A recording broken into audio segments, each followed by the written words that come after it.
Okay, so today I'm in Tivat, which is like almost like a development here in Montenegro. There is nothing like this in other places of Montenegro. It's very rich.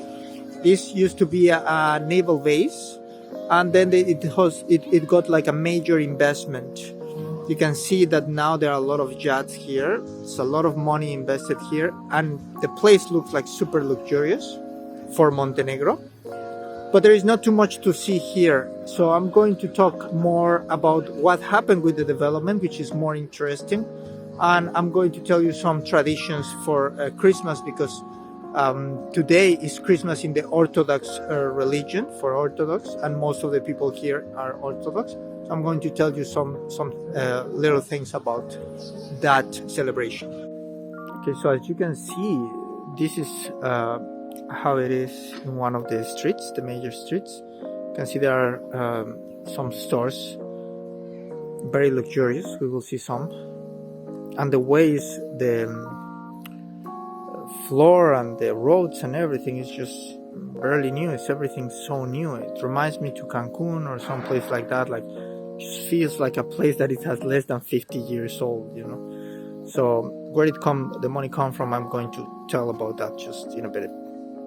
Okay, so in one point, this is basically the port that was actually sold. This used to belong to the government, and it was sold to a consortium with mostly or particularly a company from Canada.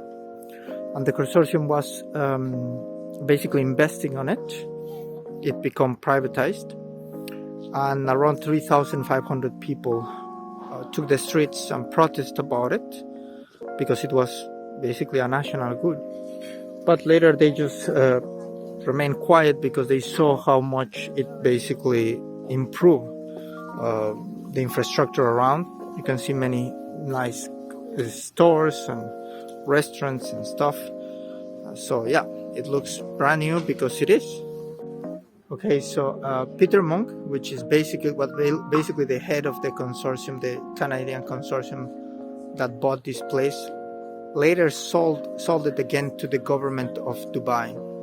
In all those processes, around 480 jobs were lost.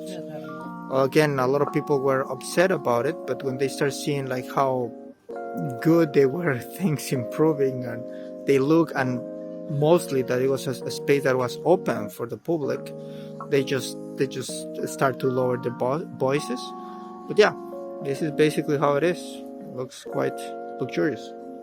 Okay, this is one of the most important consortiums here, Regent, in Porto Montenegro, and you can see that the level of stores like Bulgari just in the base level, and it's very luxurious inside supposedly, and the streets completely empty and nice, as you can see. Okay, so right now I'm in the Maritime Heritage Collection. You can see there some submarine. You can see these sheds that are here, and probably this thing was to load boats in one point. That's the only viable reason, I think. There's some stairs. Okay, so these are the submarines that I was showing you before. You can see that there are some entrance with some stairs. I think for around €5 in some times of the year you can have like a tour. There is also this museum, the Naval Heritage Collection. For €2 you can enter and see different expositions. So look at the anchor, it's just so big, and you can see different pieces, one ship, and this weapon, probably it was anti-aerial, looks basically like that, with these pedals to move it from left to right, on different mechanic systems. It looks kind of like very Star Wars like, but yeah, this is what they used to use to defend against planes. Okay, so as I was telling you, there are many developments right now in place. They have even this sales center, probably for this new development, I don't know, but most likely, or for all developments, I don't know, for the whole development from in all the area. They have the entrance and everything. So yeah, it looks like in the future it will be like a very niche place for rich people. Okay, so right now I'm going to enter to the large town park built on or laid down in 1892. And basically it's a place to relax and be in a different mood than all the opulence and luxuriousness of the port, which is actually called Port Montenegro. All that development, that they have many private areas and private schools and stuff like that. Okay, so this park was built by the Austro-Hungarian Empire, by the Navy, and actually it's known as the Navy Park. And the Navy took care of it for quite some time. And actually the Marines that used to come, they used to bring plants and trees here. I guess some of them like stayed, and some of them like they didn't survive. But yeah, it's an interesting way to make a park. I wanted to show you this kind of system, like kind of sewer system or for the rain, that is very cool all around. So even if it's raining, it will not get flooded. And I assume that the water eventually leaves the park, maybe even to the sea, I don't know.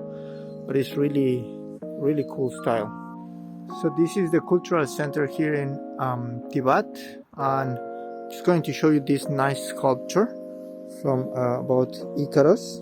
You can see this kind of P is actually pronounced like an R, and the metal that they use, rusty, looks very cool. And let's see if there is something there. We'll check it and put it in the POV in case there is something nice.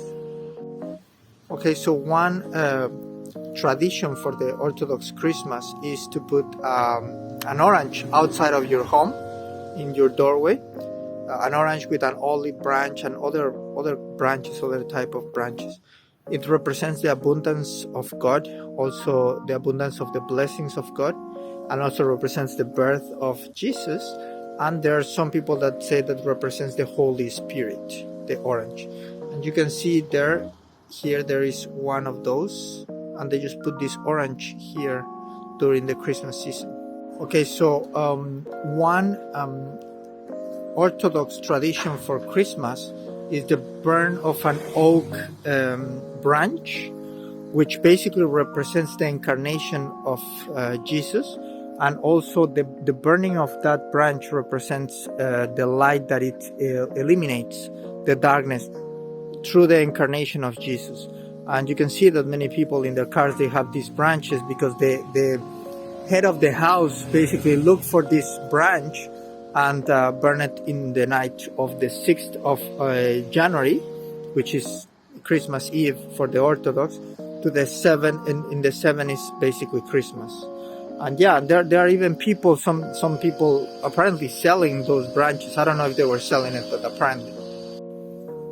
So finally, showing you this small marina here, I will tell you how they celebrate Christmas season, basically the Orthodox, and it starts on November the 15th. And what they do is that they start a series of services, of masses, and they do it during from the 15th of November until Christmas Eve, and they also start fasting during that time, basically restricting some types of food.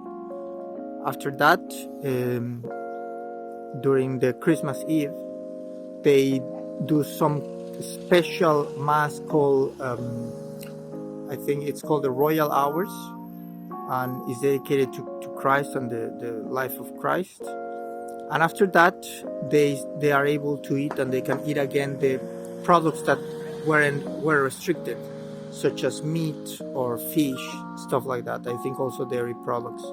And on Christmas, like that, which is like the 7th of January, Christmas, that in that day they exchange gifts, and yeah, it's the end of the celebrations.